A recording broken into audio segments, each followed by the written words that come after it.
Good day everyone, my name is Befracia Aslamanda. So now we will be discussing about human movement. So when we say human movement, this is the biomechanics and the body movement. So when we say biomechanics in humans, it is often refers to study kung paano mag-work ang ating skeletal and musculature system under different conditions.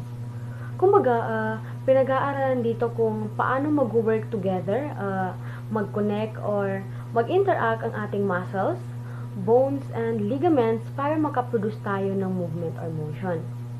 So, nagpo-provide din ito ng stability and support sa ating joints and natutulungan na i-prevent yung excessive movement at makip natin in proper alignment during various activities.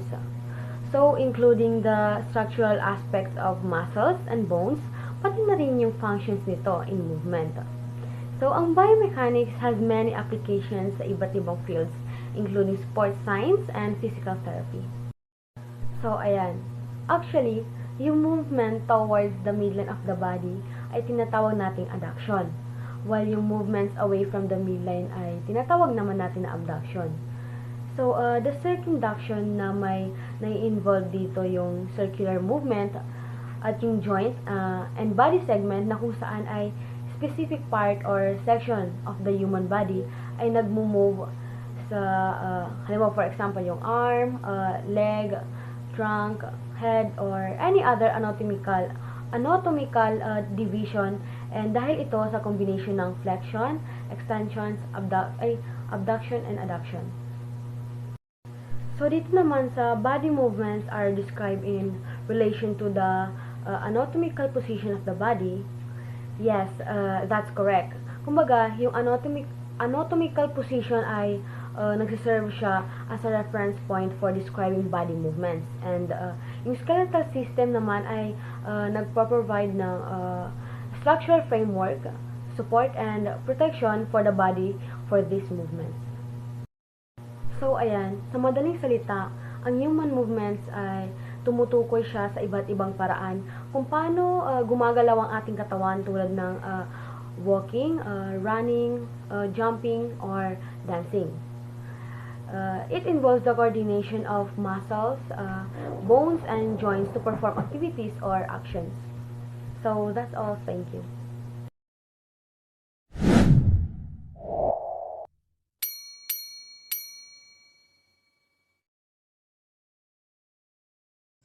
Good day everyone, I am Jonas Kiram, this is Filipino Man A, and I am gonna discuss the fundamental movements. Number 1 is pull. Pulling motion, which consists of pulling a weight toward your body or your body towards your hands.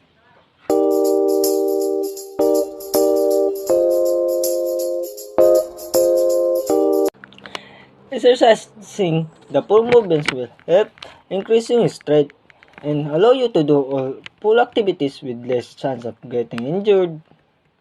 Lower body will exercise are mostly used to pull weight towards your body. Number 2 is push.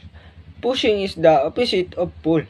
The upper body muscles push things in a various directions.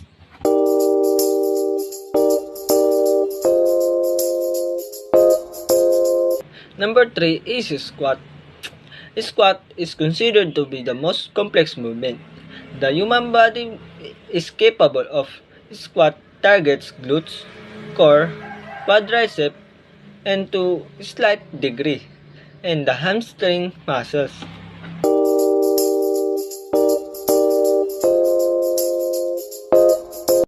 A squat is a strength exercise in which the trainee lower their hips from a standing position and then stands back up. Here are the benefits of working squats. Strengthen lower body and core muscles, burn calories and may aid weight loss, reduce your risk or injury, and help you jump higher and run faster. Number 4, lunge. A long linear stride, lowering your back knee to just above the ground with a completely upright torso.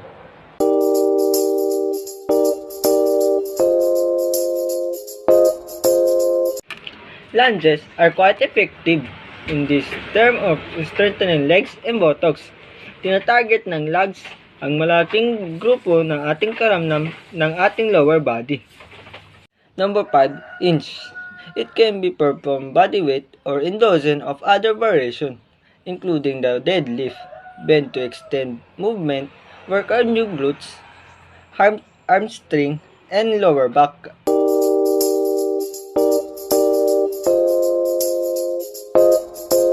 Right, hip up hinge exercise can work wonders for strengthening your hamstring, helping improve your biomechanics, increasing your power output, and alleviating your lower back pain.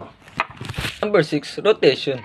This is your ability to rotate that involves twisting at the core. The core, specifically the oblique, is the main contributor to this set of movements.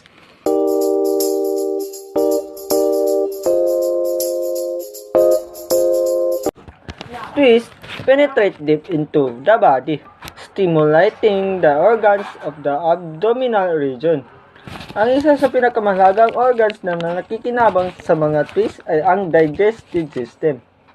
Twisting stimulates maximum nutrition, absorption, and distribution throughout the body. And the last is gait. This is the technique of walking. This includes walking, jogging, running, or sprinting.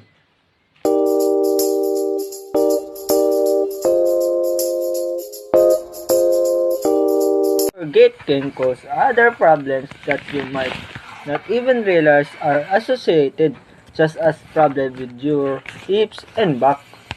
Ang gait analysis ay ang sumusukat kung paano gumagalaw at gumagana ang iyong buong katawan na tinatawag ding biomechanics. This affects your mobility, flexibility, stability, and functional. Assalamualaikum warahmatullahi wabarakatuh, and good morning to each and everyone, especially to you, sir. I am Raida Dim Kasalong, the third reporter and the group 3. So now, we're going to discuss the 4 basic movements and flexibility: the flexion, extension, abduction, and adduction. But first, we're going to know what is flexibility. So what is flexibility? Flexibility is the ability of your joint to move freely na hindi tayo nakakaramdam ng pananakit ng katawan. So the first basic movements and flexibility is flexion. Flexion is the bending of a body segment by decreasing the angle between the two parts of the body. In simple terms, it is the change in a shape of a body part to create a curve or bend. Flexion is important movement in the body that allows us to open and close joints. It can be seen in various parts of the body, such as the neck, back, shoulder, elbows, knees, and ankles. So here the example of flexion. So as you can see, the two body parts is decreasing the angle. The second basic of movements and flexibility is extension. Extension, it is the widening or lengthening of a body segment by increasing the angle between two parts of the body.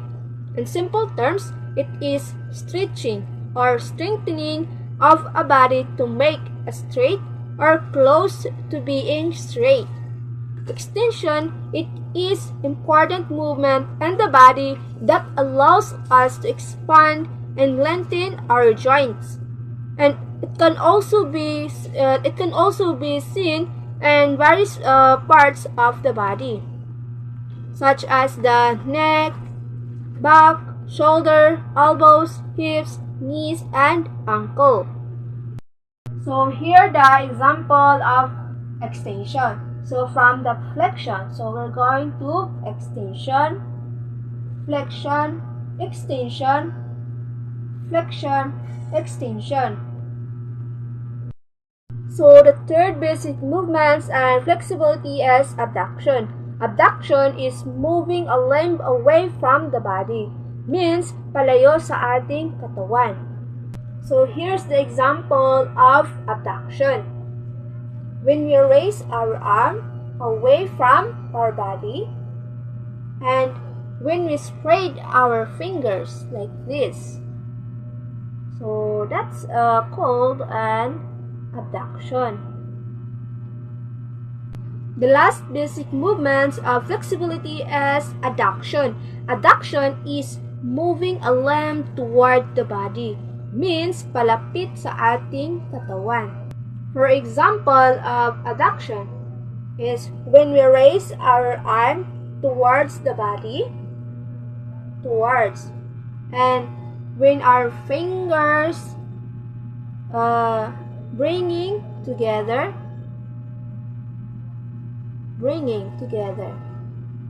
So that's the example of adduction. So in this last part of the video, I'm gonna show or demonstrate the different flexibility and the movements of different parts of the body, such as the shoulder, hips, knee, ankle, and trunks. So let's begin.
So good day everyone, I'm Ivan Tila Ruscain and my topic is all about what are the different body types.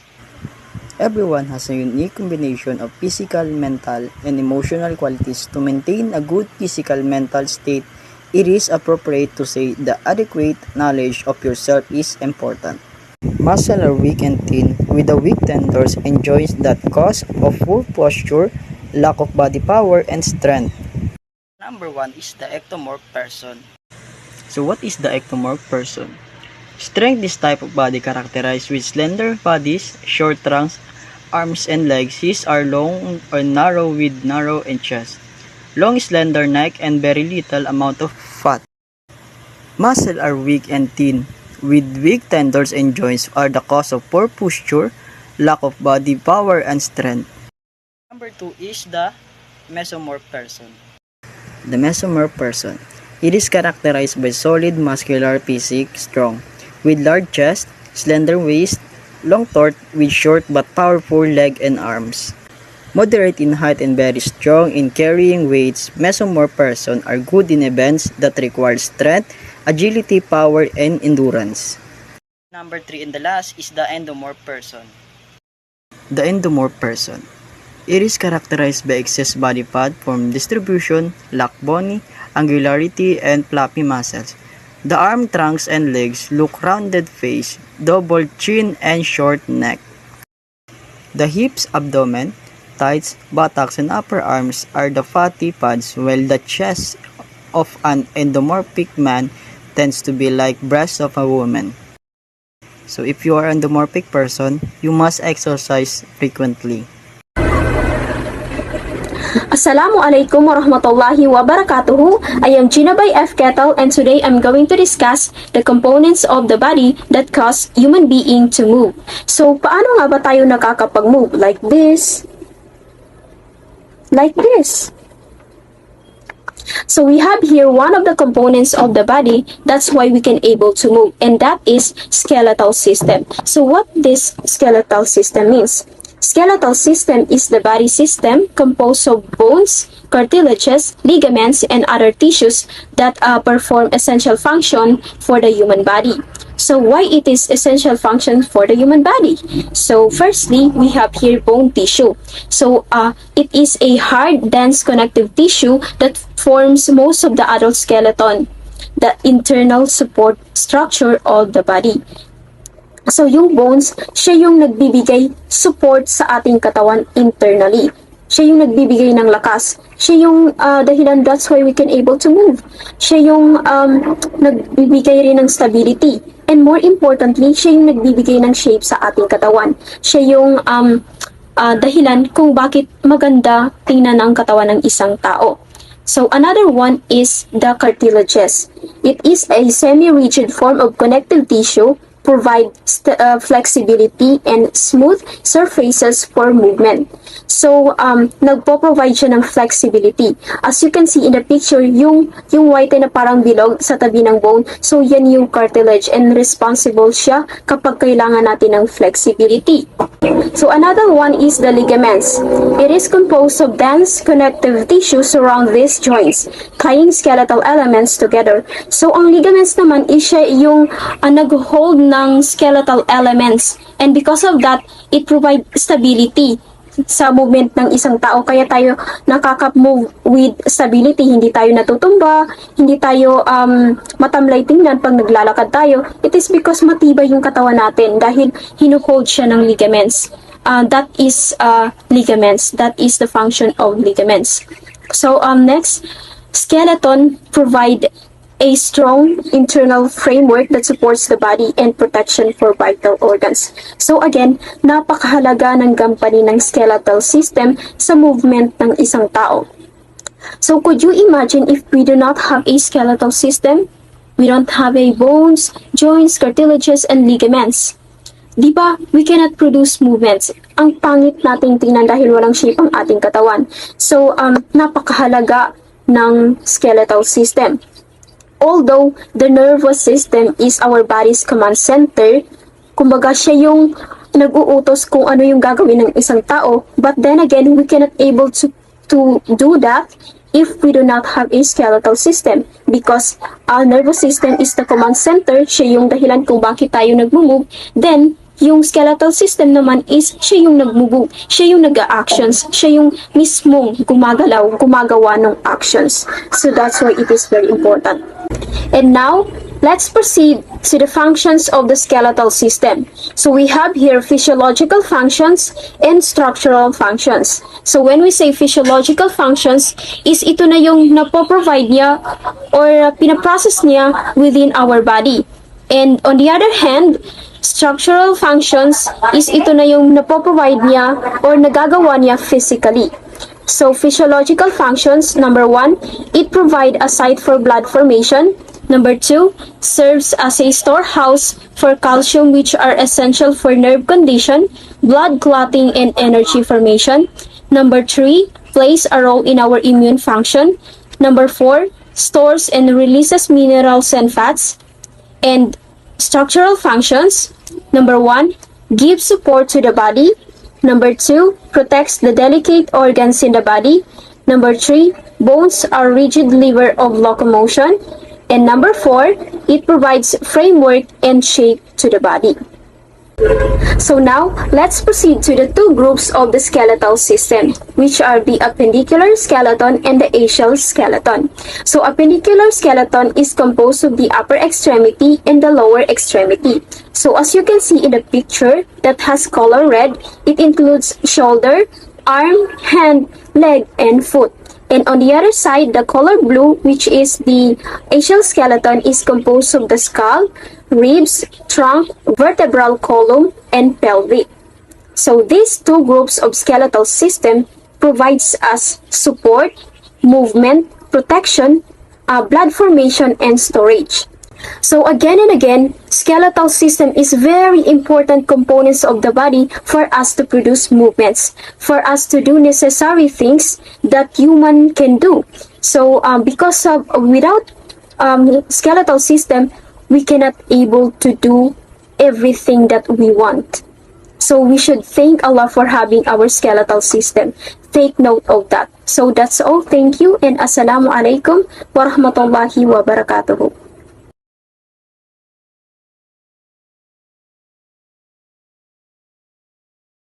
Assalamualaikum and good afternoon everyone. My name is Apipo A. Magcarao, based in Filipino.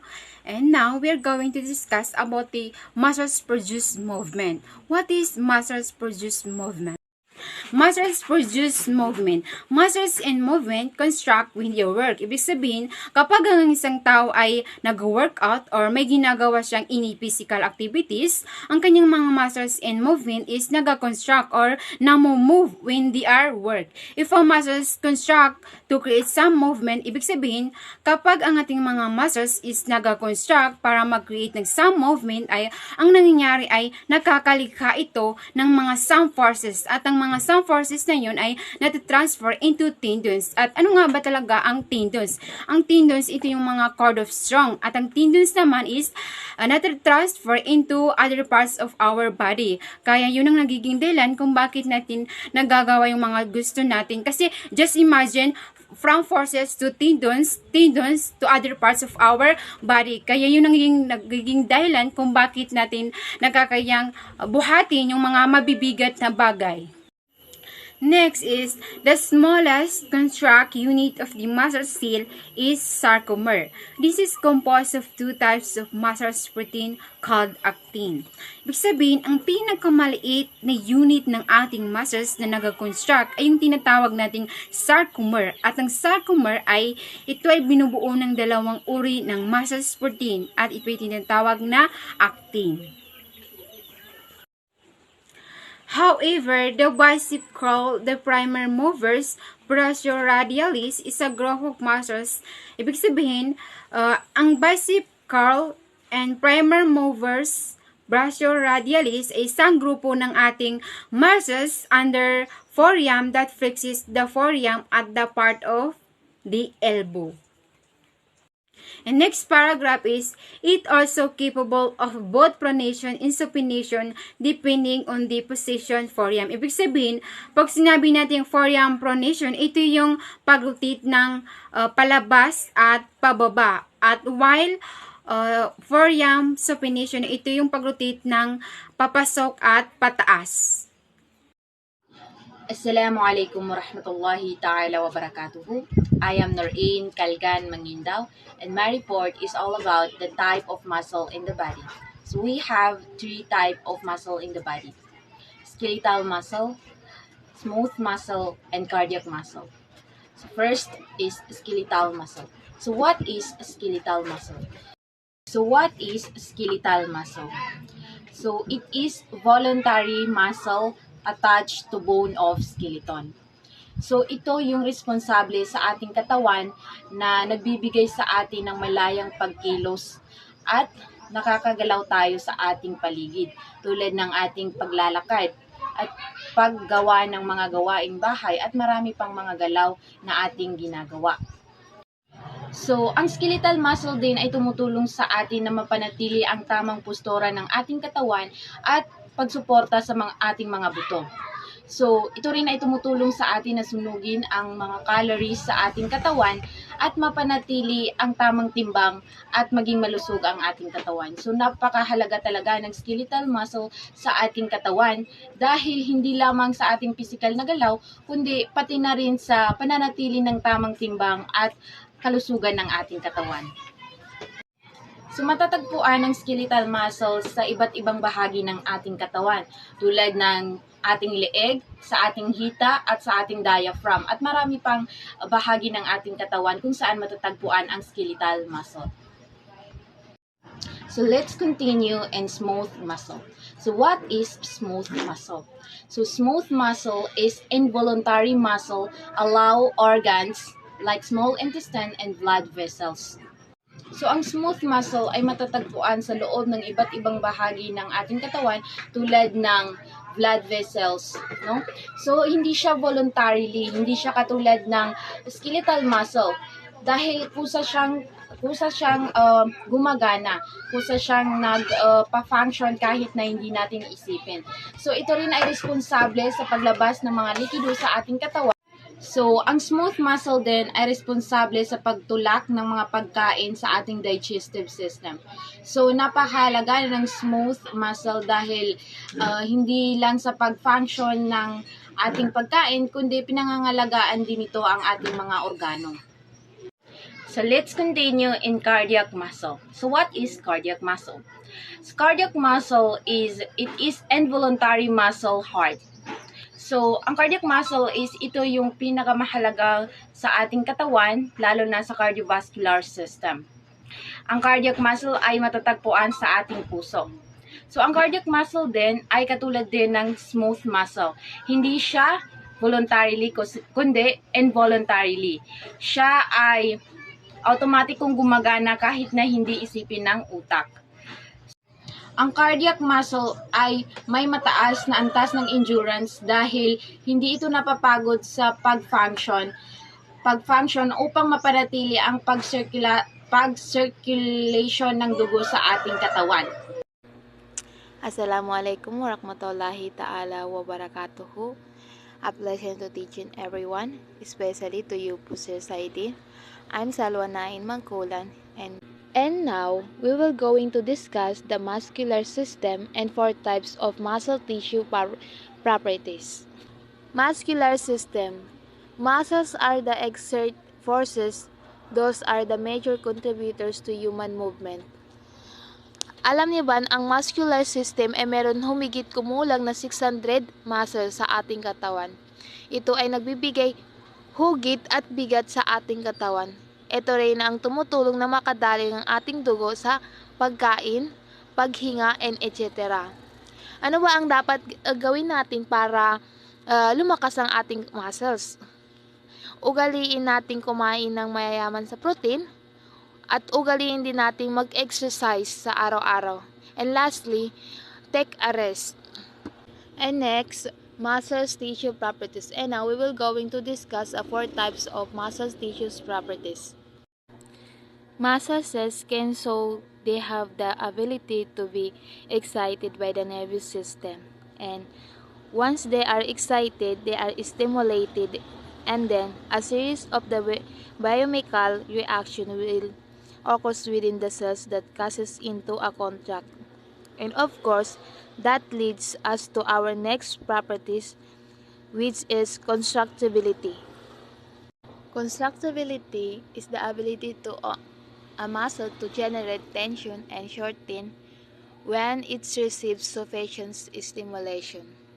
It's the ability of muscle cells to shorten at the rest muscle cells are ascertained, but when you are stimulated and access of a biochemical reaction occurs, ultimately that leads to the muscle cells shortening. Now, if you are compare a muscle cells to another types of cell, for example,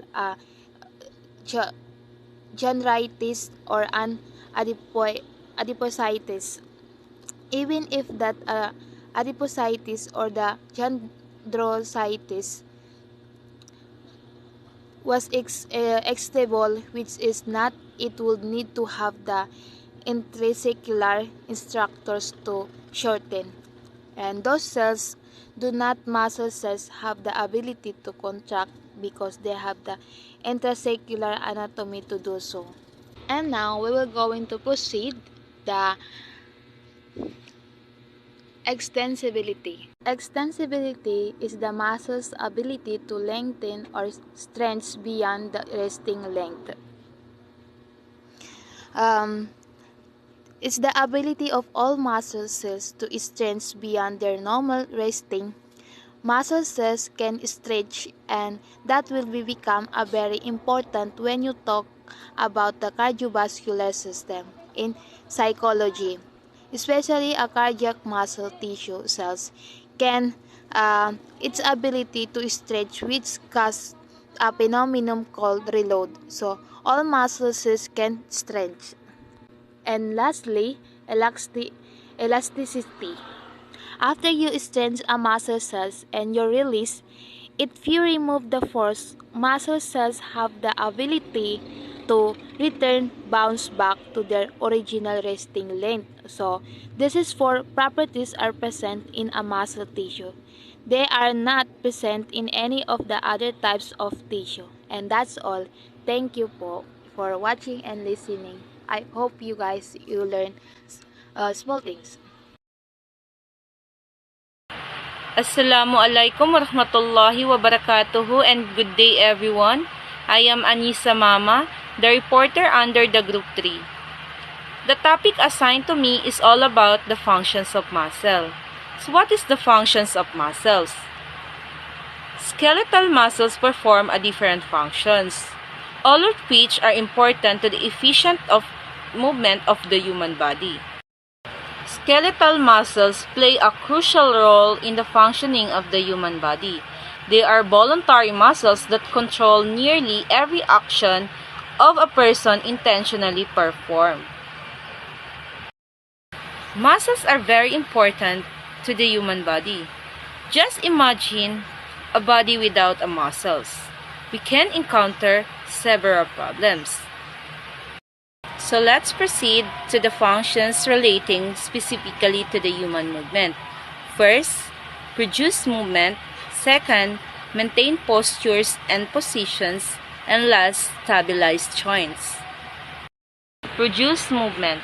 Skeletal movement is created as muscle actions generate tensions that are transferred to the bone. The resulting movements are necessary for locomotion and other segmental manipulations. The functions of skeletal muscles is to facilitate movement. This includes walking, jogging, running, that causing movement. Number 2, maintain postures and position. Muscles action of a lesser magnitude are used to maintain postures. This muscles activity is continuous and results in small adjustments, as the head is maintained in position and the body weight is balanced over the feet. Muscles are responsible in maintaining our good postures. Like for example, when we sit or stand, the muscles in our body work together to keep our spine aligned and our body in the correct position. And lastly, stabilize joints. Muscles action also contribute significantly to stability of joints. Muscle tensions are generated and applied across the joint. In most joints, especially the shoulder and the knee, the muscles spanning the joint via the tendons are among the primary stabilizers. Muscles play a critical role in stabilizing joints and ensuring their proper functions. So muscles have stabilizing function, which means they work to maintain the integrity and stability of a joint during movement. So there are other functions of muscles. So first, muscles support and protect the visceral organs and protect the internal tissues from injury. So ang muscle daw ang nagsosuporta at nagbibigay protection sa ating visceral organs at nagproprotekta din sa mga internal tissues para maiwasan ng mga pinsala. So, ang visceral organs ay matatagpuan sa loob ng ating pangangatawan o tinatawag na internal organs. 2. Tension in the muscles tissue can alter and control pressures within the cavities. So, when muscles increase tensions or contract, they can affect the spaces within the body. So, it causes changes in the pressures of the cavities. So, maaring mahirapan kang huminga, magbawas, o umihi. Number 3, skeletal muscles contribute the maintenance of the body temperature by producing heat. So, ang ating skeletal system ay nakakatulong para sa pagpapanatili ng ating normal body temperature by producing heat. Number 4, the muscles control the entrances and exits to the body through voluntary control over swallowing, defecation, and urination. So, ibig sabihin, yung muscles daw natin, yung nagko-control tuwing tayo ay ngumunguya, nagbabawas, at kung tuwing tayo ay umiihi. So, letter A, Muscle is made up of cells called fiber that have ability to contract or shorten in order to produce a pulling force. So yes, ang muscles daw natin ay gawa sa selula na tinatawag na fiber. So ito daw ay may kakayahan na mag-contract or mag-shorten o magpaliit ng muscles para mag-produce ng pulling force o yung paghihila natin ng mga bagay-bagay. Letter B, muscles are also extensible and are elastic so that they can stretch and then recoil and resume to their normal resting length. Example natin dito ay yung mga nanay na nagbubuntis. So, di ba, pag sila ay nagbubuntis, na-stretch talaga yung kanilang mga tiyan. So, pag sila ay nanganganak, bumabalik din ito sa normal. So, yun yung best example.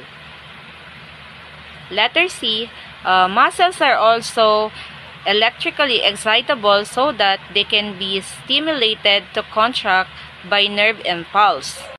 So that's all for my part. Thank you for listening. Good day everyone, my name is Julay Sakanakan. So now let's talk about the role of muscles. What really is the role of muscles? The role of muscles is crucial in the performance of motor skills. However, it's important to note that only a small portion of the potential movement capability of the musculoskeletal system is utilized during these motor skills. One way muscle control or create movement is through the development of torque. So, what is torque? Torque refers to the tendency of a force to produce rotation about a specific axis. In the context of muscles, a force is generated within the muscle along the line of action and applied to a bone. So, itong force na ito is nagkukos siya ng rotation about the joint or axis, resulting in movement. So, dito naman tayo sa producing movement. Muscle tissue is composed of cells called fibers, which have the unique ability to contract or shorten. So, itong contraction na ito is ina-allow niya yung mga muscles natin to produce a pulling force, which is essential for generating movement. Additionally, muscles possess the qualities of extensibility and elasticity. Ibig sabihin that they can be stretched and then recoil back to their normal resting length.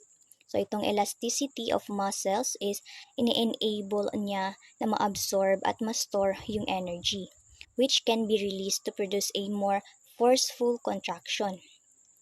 And then last, muscles are electrically excitable, meaning is they can be stimulated to contract by a nerve impulse.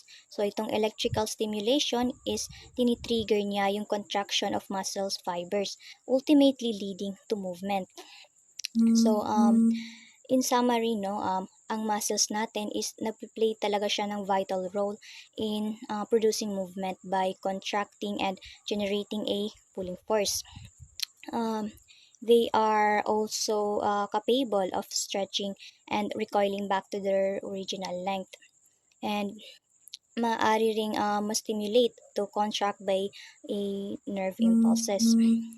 Through the development of torque, ang mga muscle natin is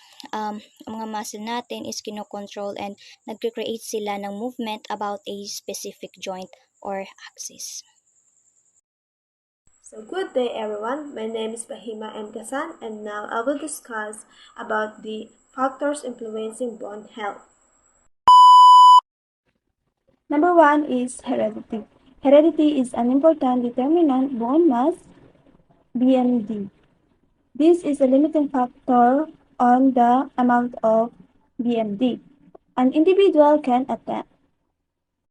So I think most of us are probably familiar with the concept of heredity, which is referred to traits inherent from our parents or ancestors.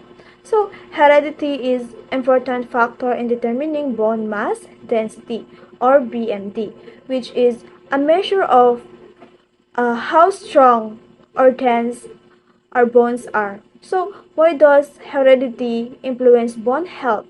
So, it's because we inherit our parents' genes which can affect our bone strength. For example is kung ang isang magulang is may sakit siyang tulad ng osteoporosis. So, may posibilidad na mamana ng kanyang anak ang sakit na yon dahil sa mga genes na kanyang mga magulang. Number 2 is nutrition status. Nutrition status is important in maintaining bone health. Calcium is important nutrient for the bones.